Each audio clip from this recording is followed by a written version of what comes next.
senin degan şiir. Bismillah. Sen yaratgan olamu inson güzel. Sen yaratgan olamu inson güzel. Sen yuborgan Mustafa Kur'an güzel. Sen buyurgan her amel iman güzel. Ruhları işre süngenin vicdan güzel. Bu güzellikler cemalinden senin. Bu güzellikler cemalinden senin. Her işin, her sözü ahkamın büyük.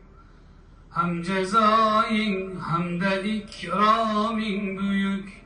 Kılgenin insanga ikramin büyük. Cennetindik dini İslam'ın büyük. Bu büyüklükler celalinden senin. Bu büyüklükler celalinden senin.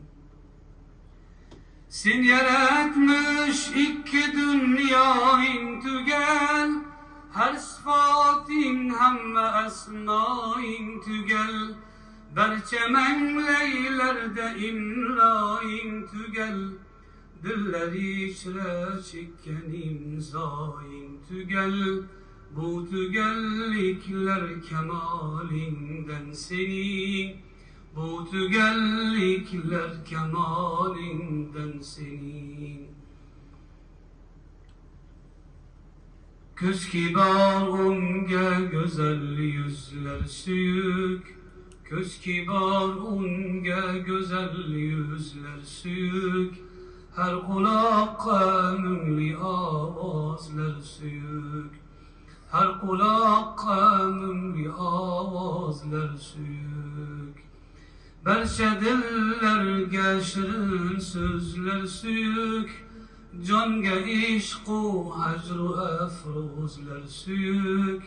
Bu süyüklikler visalinden senin. Bu süyüklikler visalinden senin. Subhaneke Allahumma ve bihamdik. Neşhedü en la ilahe illa ente nestağfiruke ve netubu ileyk. Vesselamu aleykum ve rahmetullahi ve berekatuhu.